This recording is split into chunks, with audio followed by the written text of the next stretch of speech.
Hi, we're back for segment number 2 in the series on turning pins between centers on your wood lathe. I'm your host, John Gooden, or some of you know me, Johnny CNC. In the first video, we addressed proper lathe center selection, the pros and cons, and center care. Now that we have the needed centers in place, we're ready to put a blank in place and start turning, right? Well, not quite. We need to get our blank prepared.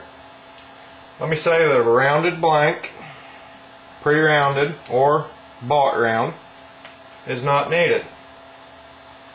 A square blank is perfectly okay too. Pre-rounded blank is simple. Take your square blank, mark the center on the ends of your blank. Put your live center in the tailstock. Now for something a little different, we're going to use a spur center in the headstock. It's different from a normal dead center in the fact that it has teeth in it that help bite into the wood. This also helps drive the blank. You may wish to drill a small hole right in the end of the center of your blank, because as you'll see in a moment, the centers are going to gradually sink into the blank. On materials that could split, certain acrylics, split prone woods, driving the centers in could force them to split. This little small hole here will help reduce that possibility. What we're going to do here, we're going to chuck this up. Just put each center point in. Tighten your tailstock up. Lock the quill. And we're ready to fire the spindle up. Now I've already pre-rounded a section on this so you can see what we're looking for. You can do this with whatever tool you have on hand. Now I'm going to hop in front of the camera for a minute and show you what we're doing.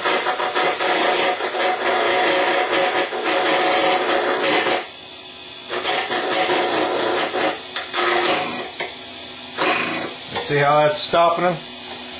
Let's tighten the tailstock up a little more. That helps put a little more drive pressure back here on these teeth.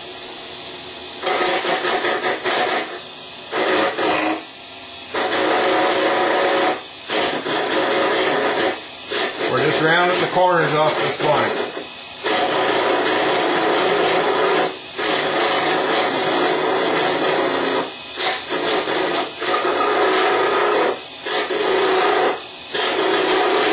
There's nothing real critical about what we're doing, but at some point you're going to need to know what size collet, if you're going to use a collet chuck, what size collet are we going to use? This is a 3/4 inch. It's common size. Most blanks can be rounded down and put in this. What we need to do is match this diameter to the right size to where it'll go in the collet. Now I've already turned a section here. I'm going to just pull this loose, and I'm going to show you that this will go in the collet.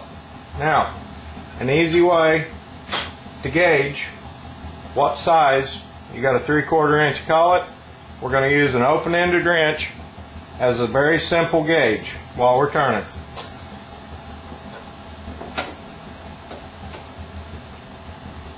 What I want to do is make it to where this wrench will slip over this. This section back here is not ready to go in the collet yet, so that's going to need to be turned down a little more. A little useful information here. When you're turning this down, make sure that your blank will slip in the collet. You don't want to force the blank in. Collets are not made to be expanded, but they are made to collapse a little bit. Most of us use ER32 collets in such things as our Beal collet chuck.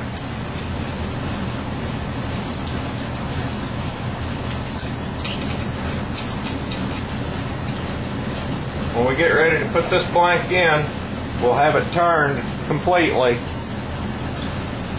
I didn't have time to do that in this demo, and we'll put it in here. We want it to slip in. We don't want to force it. It's not good for the collets. Reason for that is there's only a small web of material back here in between every other split that actually holds this whole collet together. If you look at yours, you can see what I'm talking about. If we force these open, that stresses the metal back here, and these will break. Kind of an expensive thing to replace. So we got our blank. It's ready to drill, and I'm going to use this piece of round stock for demonstration purposes. We want to put our collet chuck in the headstock.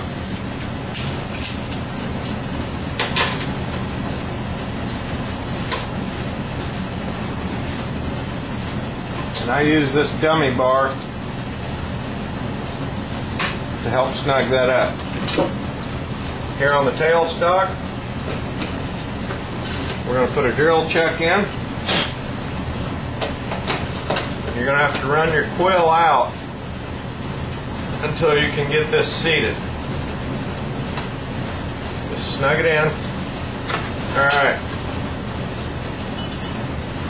We're going to put a rounded blank in the collet. And I find it's helpful if you'll hold this together, push your blank in, and put that assembly up.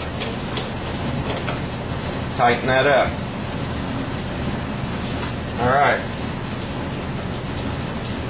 Now that we got the blank in the collet, we're ready to go. You may choose to use, before you drill, a center drill. It makes a starter mark or a small pilot hole for the drill to follow and stay on center.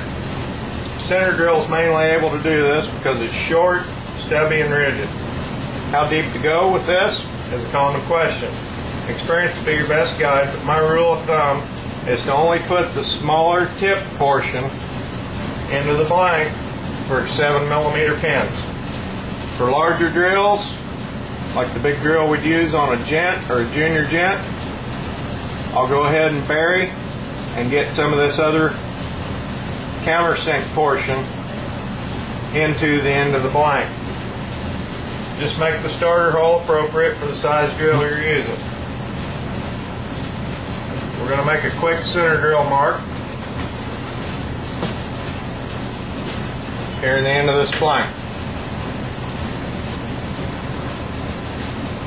You may have some slop in your tailstock quill. If you do, you maybe need to help stabilize this a little bit. We're going to go ahead and push this in. I'm going to be using a small drill. Right there is sufficient. Back this off. We're going to put our drill in.